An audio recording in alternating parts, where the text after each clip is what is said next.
Welcome back to learn economy and Malayalam. ഇന്ന് നമ്മൾ നോക്കാൻ പോകുന്നത് ന്യൂറോ ഇക്കണോമിക്സ് എന്നുള്ള കോൺസെപ്റ്റ് എന്താണ് എന്നാണ്. ന്യൂറോ ഇക്കണോമിക്സ് എന്ന് പറയുമ്പോൾ ഒരു ഇന്റർ ഡിസിപ്ലിനറി ഫീൽഡാണ്. അപ്പൊ എന്താണ് ഇന്റർ ഡിസിപ്ലിനറി ഫീൽഡ്? ഒരുപാട് ഡിസിപ്ലിൻസിൽ നിന്നും ഉള്ള മെയിൻ കോർ ഐഡിയാസ് ഒക്കെ എടുത്തിട്ട്, അല്ലെങ്കിൽ കുറച്ച് സം ഐഡിയാസ് ഒക്കെ മറ്റ് ഡിസിപ്ലിൻസിൽ നിന്നും എടുത്തിട്ട് അതിനെ കമ്പൈൻ ചെയ്ത് ഒരു പുതിയ ഒരു സബ്ജക്റ്റിന് രൂപം കൊടുക്കുന്ന സിസ്റ്റം, ഒരു രീതി. അപ്പൊ ഇവിടെ ന്യൂറോ ഇക്കണോമിക്സ് എന്ന് പറയുമ്പോൾ നമ്മൾ ന്യൂറോ സയൻസിൽ നിന്നും കുറച്ച് ആസ്പെക്ട്സ് എടുക്കുന്നുണ്ട്, സൈക്കോളജിയിൽ നിന്നും കുറച്ച് ഐഡിയാസ് എടുക്കുന്നുണ്ട്, ഇക്കണോമിക്സിൽ നിന്നും കുറച്ച് ഐഡിയാസ് എടുക്കുന്നുണ്ട്. അപ്പൊ ഇവിടെ നമ്മൾ എന്താണ് പഠിക്കുന്നത്? അപ്പൊ ഇത്രയും സബ്ജക്ട്സിൽ നിന്ന് നമ്മൾ കുറെ ഐഡിയാസ് എടുത്ത് അതിനെ കമ്പൈൻ ചെയ്ത് പുതിയൊരു ഫീൽഡിനെ കൊണ്ടുവന്നു, അല്ലെങ്കിൽ പുതിയൊരു ബ്രാഞ്ച് അല്ലെങ്കിൽ പുതിയൊരു ഫീൽഡ് ഓഫ് സ്റ്റഡീനെ കൊണ്ടുവന്നു. അതിനെയാണ് ന്യൂറോ ഇക്കണോമിക്സ് എന്ന് പറയുന്നത്. അപ്പൊ എന്തിനാണ് ഇത് ചെയ്തത്? ഇതിന്റെ മെയിൻ ഉദ്ദേശം എന്ന് പറഞ്ഞാൽ, നമ്മൾ എടുക്കുന്ന ഡിസിഷൻസ് ഉണ്ടല്ലോ, ഇക്കണോമിക് ഡിസിഷൻസ്, ബേസിക്കലി ഈ ഡിസിഷൻസ് എങ്ങനെയാണ് നമ്മൾ ഈ ഡിസിഷൻസ് എടുക്കാനായിട്ട് നമ്മളെ നമ്മുടെ ബ്രെയിൻ സഹായിക്കുന്നത് എന്ന് മനസ്സിലാക്കാനായിട്ടാണ് നമ്മൾ മെയിൻ ആയിട്ടും ന്യൂറോ ഇക്കണോമിക്സ് എന്നുള്ള ഒരു ഫീൽഡിനെ ഡെവലപ്പ് ചെയ്ത് കൊണ്ടുവന്നത്. അതായത് എങ്ങനെയാണ് ബ്രെയിൻ ഡിസിഷൻ എടുക്കുന്നത്, ഇതാണ് സിമ്പിൾ ആയിട്ട് പറയുമ്പോൾ. അപ്പൊ എങ്ങനെയാണ് ഇക്കണോമിക് ചോയ്സ് നമ്മൾ എടുക്കുന്നത്? നമുക്ക് ഒരുപാട് ഓപ്ഷൻസ് തന്നിട്ടുണ്ട്. ആ ഓപ്ഷൻസിൽ നിന്നും നമ്മൾ എങ്ങനെയാണ് ഒരു സിംഗിൾ ചോയ്സ് എടുക്കുന്നത്? എങ്ങനെയാണ് നമ്മൾ ഒരു റിസ്ക് ഇൻവോൾവ് ആയിട്ടുള്ള ഒരു സിറ്റുവേഷനിൽ റിസ്ക് അസസ്മെന്റ് നടത്തുന്നത്? എങ്ങനെയാണ് നമുക്ക് കിട്ടുന്ന ഓരോ റിവാർഡിനെയും നമ്മൾ മനസ്സിലാക്കുന്നത്? അതിനെ ബേസ് ചെയ്തിട്ടുള്ള പ്രോസസ്സിങ് എങ്ങനെയാണ്? അപ്പൊ ഇതൊക്കെ തന്നെ നമുക്ക് വേണ്ടി ചെയ്തു തരുന്ന ഒരു ഇമ്പോർട്ടന്റ് ഓർഗൻ ആണ് നമ്മുടെ ബ്രെയിൻ. ഇപ്പൊ ബ്രെയിൻ എങ്ങനെയാണ് ഫങ്ഷൻസ് ചെയ്യുന്നത്, അതെങ്ങനെയാണ് നമ്മളെ ഡിഫറെന്റ് ബിഹേവിയറിലേക്ക് നയിക്കുന്നത്, ഡിഫറെന്റ് ഡിസിഷൻസ് മേക്കിങ്ങിലേക്ക് നയിക്കുന്നത് എന്നൊക്കെയാണ് നമ്മൾ ന്യൂറോ ഇക്കണോമിക്സിൽ പഠിക്കുന്നത്.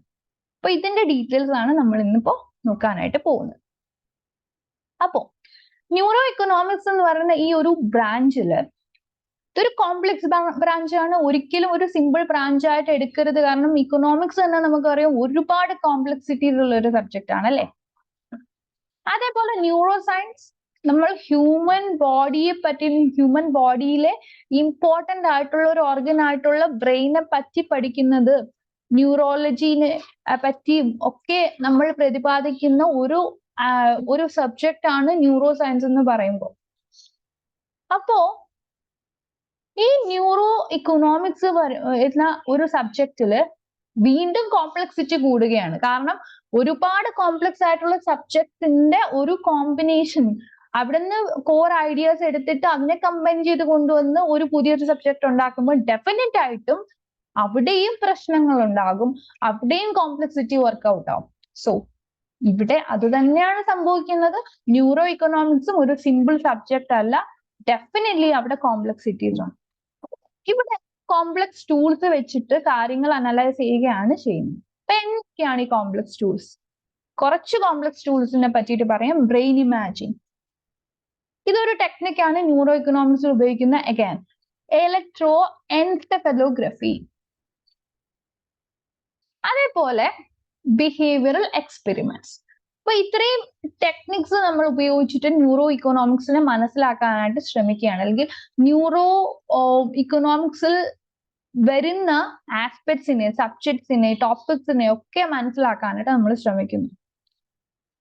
എങ്ങനെയാണ് നമ്മൾ ഒരു പർട്ടിക്കുലർ ഡിസിഷൻ എടുക്കുന്നത്? നമുക്ക് മിക്ക സന്ദർഭങ്ങളിലും ഒരുപാട് ചോയ്സസ് നമുക്ക് തന്നിട്ടുണ്ടാവും. അതിൽ നിന്നും ഒരു ചോയ്സ് എടുക്കാനായിരിക്കും പറയുന്നത്. ഇപ്പൊ നിങ്ങൾ പ്ലസ് ടു കഴിഞ്ഞിട്ട് ഏത് കോഴ്സ് എടുക്കണം? ചിലർ നേരത്തെ മനസ്സ് സെറ്റ് ചെയ്തിട്ടുണ്ടായിരിക്കും, പ്ലസ് ടു കഴിഞ്ഞ് ഞാൻ സയൻസ്. അഗൈൻ സയൻസിലോട്ട് പോകുമ്പോൾ ഏതാണ് വേണ്ടത്? ബയോമാക്സ് വേണോ, ബയോ കമ്പ്യൂട്ടർ വേണോ, അതോ ബയോളജിയെ വേണ്ടയോ, എന്ത് വേണം? അപ്പൊ അവിടെ നിങ്ങൾക്ക് കൺഫ്യൂഷൻ ആണ്. ഇപ്പൊ നിങ്ങൾ പല ആൾക്കാരുടെ അടുത്തും ചോദിക്കും, എന്റെ ഒരു ടേസ്റ്റ് ഇതൊക്കെയാണ്, അപ്പൊ എനിക്ക് പറ്റിയ ഒരു ഫീൽഡ് ഏതാണ്? പല ആൾക്കാരുമായിട്ട് സംസാരിച്ച് അവരിൽ നിന്ന് കിട്ടുന്ന ഇൻഫോർമേഷൻ ഒക്കെ നിങ്ങൾ ഇങ്ങനെ കളക്ട് ചെയ്ത് വെക്കും. എന്നിട്ട് ആണ് നിങ്ങൾ ഒരു ഡിസിഷൻ എടുക്കുന്നത്, അല്ലെ? അപ്പൊ നിങ്ങൾ ഈ കളക്ട് ചെയ്ത് വെച്ചിരിക്കുന്ന ഇൻഫോർമേഷൻ ഒക്കെ ആരാണ് അനലൈസ് ചെയ്ത് നിങ്ങൾക്ക് തരുന്നത്? ഒരു കാര്യം വേണോ വേണ്ടയോ എന്നൊരു തീരുമാനം നിങ്ങളെ എടുക്കാനായിട്ട് സഹായിക്കുന്നത് ആരാണ്? ഡെഫിനറ്റ്ലി നിങ്ങളുടെ ബ്രെയിൻ ആണ് അവിടെ ഒരുപാട് മെക്കാനിസംസ് നടത്തി തോട്ട് പ്രോസസ് ഒക്കെ നടത്തിയിട്ട് നിങ്ങൾക്ക് കയ്യിലുള്ള ഇൻഫോർമേഷൻ ഒക്കെ അനലൈസ് ചെയ്ത് അതിനെ ഇവാലുവേറ്റ് ചെയ്ത് നിങ്ങൾക്ക് പറഞ്ഞു തരുന്നു, ഈ ഒരു ചോയ്സ് ആണ് നിങ്ങൾ എടുക്കുന്നതെങ്കിൽ അതിന് ഇത്രയും പ്രശ്നങ്ങളുണ്ട്, ഇത്രയും ബെനിഫിറ്റ്സ് ഉണ്ട്. ആ ഒരു ചോയ്സ് ആണ് നിങ്ങൾ എടുക്കുന്നതെങ്കിൽ അവിടെയും അവിടെ വേറെന്തൊക്കെയോ പ്രശ്നങ്ങളുണ്ട്, വേറെന്തൊക്കെയോ ബെനിഫിറ്റ്സ് ഉണ്ട്. അപ്പൊ നിങ്ങൾക്ക് ഇത്രയും കാര്യങ്ങൾ നിങ്ങൾക്ക് അറിയാം. അപ്പൊ നിങ്ങൾ ബ്രെയിനിനോട് പറയുന്നു ഇങ്ങനെയൊക്കെയാണ് കാര്യങ്ങൾ, ഇതിൽ നിന്ന് ഞാൻ എങ്ങനെയാണ് ഒരു ചോയ്സ് എടുക്കുന്നത്? ഇപ്പൊ ബ്രെയിൻ നിങ്ങളുടെ കയ്യിലുള്ള ഇൻഫോർമേഷൻ എല്ലാം തന്നെ പ്രോസസ് ചെയ്യുന്നു, ഇവാലുവേറ്റ് ചെയ്യുന്നു, ഇൻവെസ്റ്റിഗേറ്റ് ചെയ്യുന്നു. എന്നിട്ട് ബ്രെയിൻ പറയുന്നു ഓക്കെ, അങ്ങനെയൊക്കെ ആണെങ്കിൽ നിങ്ങൾക്ക് ഇതെടുത്താൽ നന്നായിരിക്കും. ഇതാണ് നിങ്ങളുടെ തോട്ട് പ്രോസസ് ആണ്. ഇതെല്ലാം തന്നെ നിങ്ങളുടെ ബോഡിയിൽ നടക്കുന്ന മെക്കാനിസം ആണ്. ഒരിക്കലും ഒരു എക്സ്റ്റേണൽ ഇൻഫ്ലുവൻസ് അല്ല. നിങ്ങൾ എക്സ്റ്റേണൽ സോഴ്സിൽ നിന്ന് ഡേറ്റ കളക്ട് ചെയ്യുന്നുണ്ട്, പക്ഷെ ഒരു ചോയ്സ് എടുക്കാനായിട്ട് നിങ്ങളെ സഹായിക്കുന്ന ഒരു important organ in your own body, നിങ്ങളുടെ സ്വന്തം ബോഡിയിലുള്ള ഈ ഓർഗനെ എത്രമാത്രം ഇമ്പോർട്ടൻ്റ് ആണെന്ന് നിങ്ങൾ മനസ്സിലാക്കാൻ ഡെഫിനറ്റ് ആയിട്ടും ന്യൂറോ ഇക്കണോമിക്സിന്റെ ഡീറ്റെയിൽസ് നിങ്ങളെ സഹായിക്കും. ഹ്യൂമൻ ബിഹേവിയറിന്റെ അണ്ടർസ്റ്റാൻഡിങ് അതും ന്യൂറോ ഇക്കണോമിക്സ് പഠിക്കുന്നുണ്ട്. അപ്പൊ നമ്മുടെ വീട്ടിൽ ബിഹേവ് ചെയ്യുന്ന പോലെ അല്ല നമ്മുടെ ഫ്രണ്ട്സിന്റെ അടുത്ത് ബിഹേവ് ചെയ്യുന്നത്, അതേപോലെ അല്ല നമ്മുടെ ടീച്ചേഴ്സിന്റെ അടുത്ത് ബിഹേവ് ചെയ്യുന്നത്, അതേപോലെ അല്ല നമ്മൾ വർക്ക് പ്ലേസിൽ ബിഹേവ് ചെയ്യുന്നത്, അല്ലെ? അപ്പൊ ഈ ഡിഫറൻസസ് ഒക്കെ എങ്ങനെയാണ് ഒരു പെർട്ടിക്കുലർ സിറ്റുവേഷനിൽ എങ്ങനെ ബിഹേവ് ചെയ്യണം, അതൊക്കെ നമ്മൾക്ക് പറഞ്ഞ് നമ്മളെ കൊണ്ട് അങ്ങനെ ബിഹേവ് ചെയ്യിപ്പിക്കുന്നത്, അതിലും ബ്രെയിൻ ഒരുപാട് പങ്ക് വഹിക്കുന്നുണ്ട്, അല്ലെ? ബ്രെയിൻ ഒരുപാട് പങ്കുണ്ട്. അപ്പൊ ഇതൊക്കെ തന്നെ ന്യൂറോ ഇക്കണോമിക്സ് നമ്മൾ പഠിക്കുന്നുണ്ട്. അടുത്ത, ഇനി ന്യൂറോ ഇക്കണോമിക്സിൽ എന്തൊക്കെയാണ് ഇൻക്ലൂഡ് ആയിട്ടുള്ളത്? എസ്പെഷ്യലി ഇക്കണോമിക് കോൺസെപ്റ്റ്സിനെ നമുക്ക് എങ്ങനെയൊക്കെ ന്യൂറോ ഇക്കണോമിക്സിലോട്ട് കണക്ട് ചെയ്യാൻ പറ്റും, അല്ലെങ്കിൽ ഏതൊക്കെ ഇക്കണോമിക് കോൺസെപ്റ്റ്സിനാണ് ന്യൂറോ ഇക്കണോമിക്സുമായിട്ട് സ്ട്രോങ് കണക്ഷൻസ് ഉള്ളത് എന്നാണ് ഇനി നോക്കാൻ പോകുന്നത്. ആദ്യം പറയുന്നത് യൂട്ടിലിറ്റി തിയറി. അപ്പൊ യൂട്ടിലിറ്റി എന്താണെന്ന് ആദ്യം മനസ്സിലാക്കണം. യൂട്ടിലിറ്റി എന്ന് പറയുമ്പോൾ want satisfying power of A good. ഒരു ഗുഡിന്റെ അല്ലെങ്കിൽ ഒരു കമോഡിറ്റിയുടെ ഒരു കപ്പാസിറ്റി ആണ്, അല്ലെങ്കിൽ ഒരു പവർ ആണ്. നമ്മൾ എന്തിനാണ് എന്തെങ്കിലുമൊക്കെ ഒരു സാധനങ്ങൾ വാങ്ങിക്കുന്ന? ഓരോ സാധനങ്ങൾക്കും അതിൻ്റെതായിട്ടുള്ള വാല്യൂ ഉണ്ടായിരിക്കും, അതിൻ്റെതായിട്ടുള്ള യൂസ് ഉണ്ടായിരിക്കും, അല്ലെ? പേന വാങ്ങിക്കുന്നത് എഴുതാനാണ്, ബുക്ക് വാങ്ങുന്നതും എഴുതാനാണ്. എന്തിനാണ് നമ്മൾ പൗഡർ വാങ്ങിക്കുന്നത്? മുഖത്ത് അപ്ലൈ ചെയ്യാൻ, ബോഡിയിൽ അപ്ലൈ ചെയ്യാൻ, അല്ലെ? നമ്മൾ ഫ്രൂട്ട്സ് വാങ്ങിക്കുന്നത് കഴിക്കാനാണ്, വെള്ളം വാങ്ങിക്കുന്നത് കുടിക്കാനാണ്. അപ്പൊ ഓരോ ഗുഡിനും അതിൻ്റെതായിട്ടുള്ള ഫങ്ഷൻസ് ഉണ്ട്, അതിൻ്റെതായിട്ടുള്ള യൂസസ് ഉണ്ട്. അതനുസരിച്ച് അതിന്റെ യൂട്ടിലിറ്റി മാറിക്കൊണ്ടിരിക്കും. പക്ഷെ പ്രശ്നം എന്താന്ന് വെച്ചാൽ നമുക്ക് ഒരിക്കലും യൂട്ടിലിറ്റി ഒരു ന്യൂമറിക്കൽ വാല്യൂല് ക്യാപ്ചർ ചെയ്യാൻ കഴിയില്ല. അതാണ് ഏറ്റവും വലിയ പ്രശ്നം.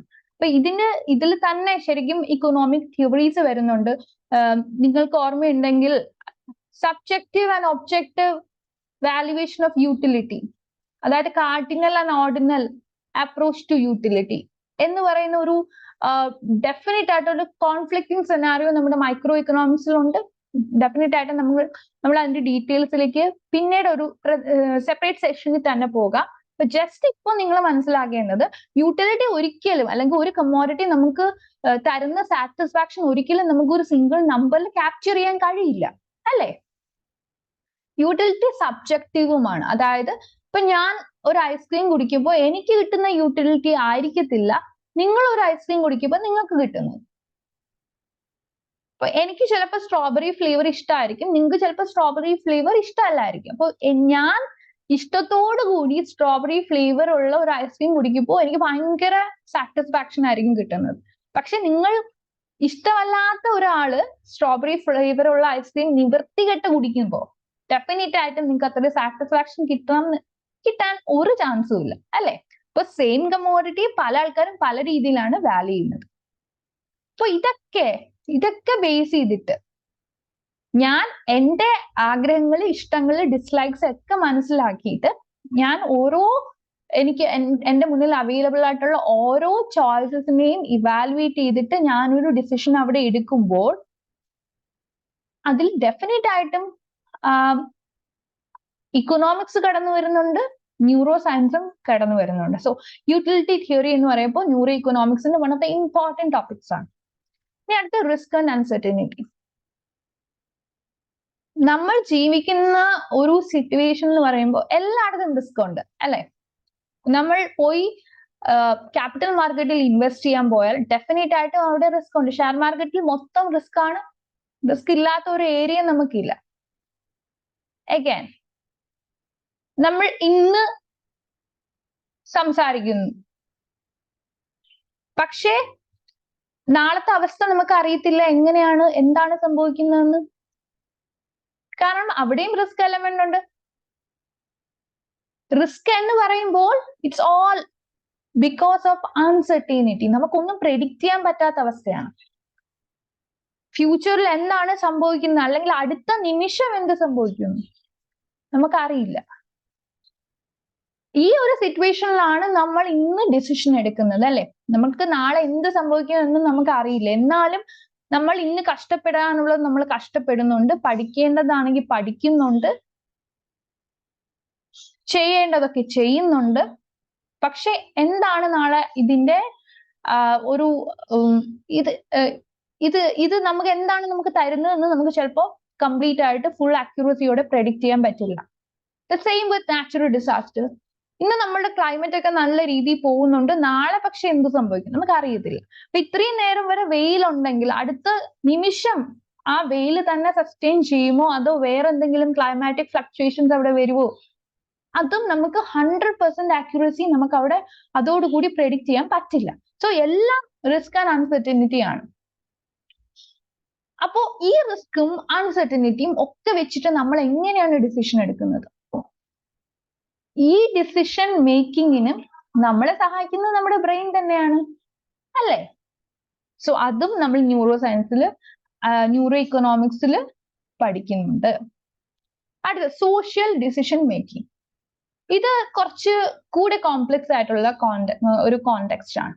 കാരണം നമ്മുടെ സൊസൈറ്റി നമ്മുടെ അടുത്ത് എന്തൊക്കെയാണ് പറയുന്നത്? സൊസൈറ്റിക്ക് കുറച്ച് റൂൾസ് ഉണ്ട്, കുറച്ച് റെഗുലേഷൻസ് ഒക്കെ ഉണ്ട്.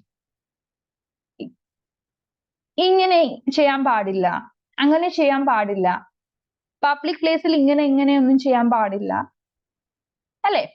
അപ്പൊ നമ്മൾ പബ്ലിക് പ്ലേസിൽ ബിഹേവ് ചെയ്യുമ്പോൾ സൊസൈറ്റിയുടെ റൂൾസ് മനസ്സിലാക്കി നമ്മൾ റെസ്പോൺസിബിൾ ആയിട്ട് ബിഹേവ് ചെയ്യണം.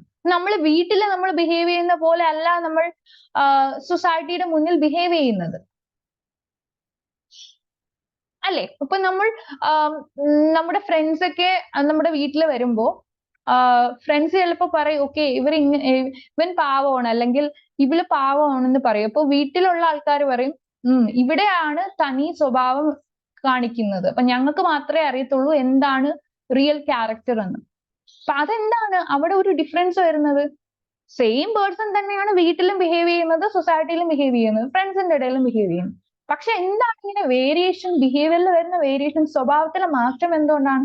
ഡെഫിനറ്റ് ആയിട്ടും ഓരോ സെറ്റിങ്ങിലും നമ്മൾ പോകുമ്പോൾ ഓരോ രീതിയിൽ നമ്മളെ കൊണ്ട് ബിഹേവ് ചെയ്യിപ്പിക്കുന്നത് നമ്മുടെ ബ്രെയിൻ തന്നെയാണ്. നിങ്ങളിപ്പോ ഒരു സ്ട്രക്ചേർഡ് ആയിട്ടുള്ള സെറ്റിങ്ങിലാണ്. ഇപ്പൊ നമ്മൾ ഒരു മാരേജ് ഫംഗ്ഷന് പോകുന്നു.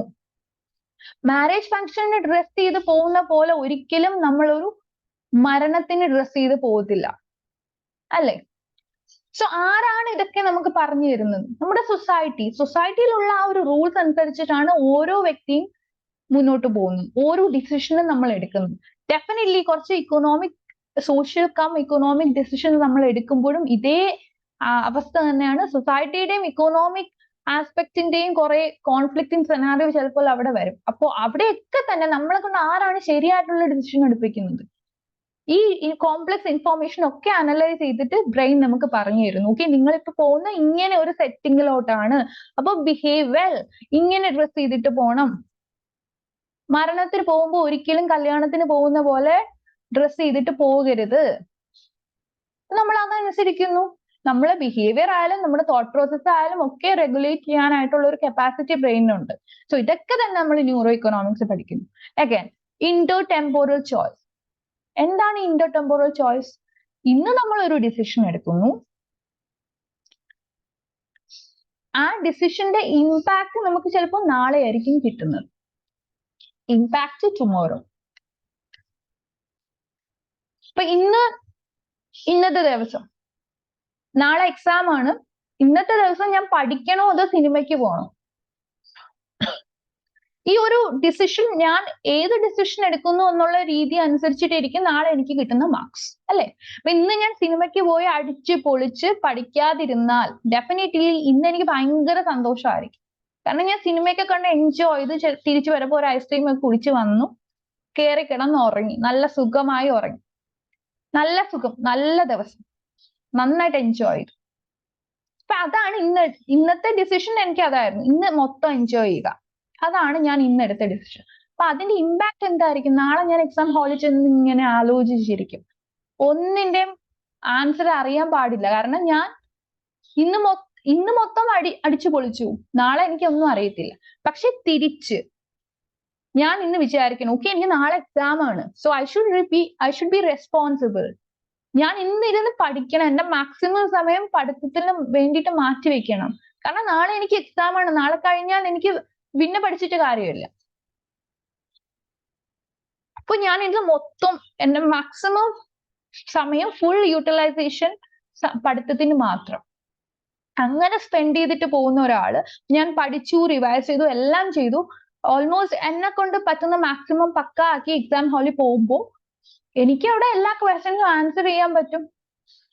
സോ എന്റെ ഫ്യൂച്ചർ എങ്ങനെയായിരിക്കും? Definitely it would be a bright future, അല്ലെ? നല്ല മാർക്സ് കിട്ടും, ആ മാർക്ക് കൊണ്ട് എനിക്ക് ജോബ് ഇന്റർവ്യൂവിന് കയറാൻ പറ്റും. അപ്പൊ ജോബ് ഇന്റർവ്യൂവിൽ പാസ്സാവാൻ പറ്റും. കാരണം എനിക്ക് അത്രയും ഇൻഫോർമേഷൻ എനിക്ക് അറിയാം, ഞാൻ പഠിച്ച അത്രയും നോളജ് എനിക്കുണ്ട്.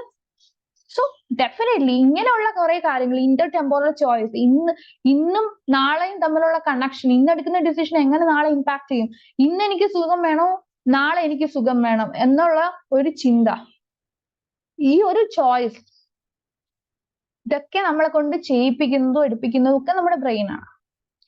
ബ്രെയിൻ നമ്മളടുത്ത് കുറെ കാര്യങ്ങൾ പറയും, പക്ഷെ നമ്മൾ അത് ചെയ്തില്ലെങ്കിൽ അത് പ്രശ്നമാണ്.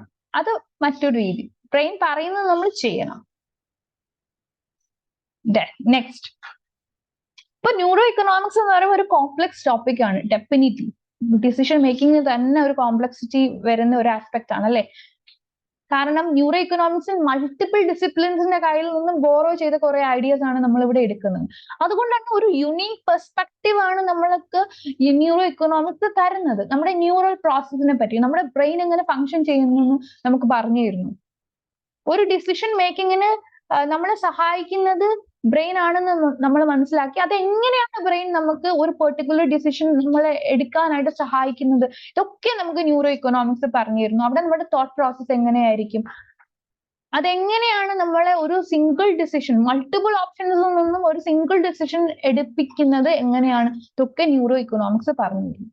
സോ ഐ ഹോപ്പ് ന്യൂറോ ഇക്കണോമിക്സിനെ പറ്റി നിങ്ങൾക്ക് അറ്റ്ലീസ്റ്റ് കുറച്ചെങ്കിലും ഐഡിയാസ് ഇവിടെ കിട്ടിയിട്ടുണ്ടെന്ന് വിശ്വസിക്കുന്നു. So that's all for today. അപ്പോ നിങ്ങൾക്ക് നമ്മുടെ ലേൺ എക്കണോമി ആപ്പ് ഡൗൺലോഡ് ചെയ്യാം. ഇതിപ്പോ നിങ്ങൾ ഡൗൺലോഡ് ചെയ്യണമെങ്കിൽ നിങ്ങൾക്ക് ഒരുപാട് ബെനിഫിറ്റ്സ് അവിടെ അവൈലബിൾ ആണ്. നിങ്ങൾക്ക് previous year question papers and answers കിട്ടും, ഫ്രീ സ്റ്റഡി മെറ്റീരിയൽസ് കിട്ടും, ലൈവ് ആൻഡ് റെക്കോർഡഡ് ക്ലാസ്സസ് കിട്ടും, ഫ്രീ MCQ ബേസ്ഡ് വീക്ക്ലി ടെസ്റ്റും ഇവിടെ അവൈലബിൾ ആണ്. ജസ്റ്റ് ഡു വൺ തിങ്, ഞാൻ നിങ്ങൾക്ക് ഇതിന്റെ ലിങ്ക് ഡിസ്ക്രിപ്ഷൻ ബോക്സിൽ കൊടുത്തേക്കാം. Just click on to that, എന്നിട്ട് ഡൗൺലോഡ് ചെയ്യുക. അടുത്തത് നമ്മുടെ ഫ്രീ ടെലിഗ്രാം കമ്മ്യൂണിറ്റിയുടെ കാര്യം. ഇവിടെ നിങ്ങൾക്ക് ജോയിൻ ചെയ്യാം ഫോർ ഡിസ്കഷൻസ്. അതിന്റെയും ലിങ്ക് ഞാൻ ഡിസ്ക്രിപ്ഷൻ ബോക്സിൽ കൊടുത്തേക്കാം. അടുത്തത്, it's a request, just like, share and subscribe to our channel for more videos. അപ്പൊ അത്രേ ഉള്ളൂ. Thank you for watching.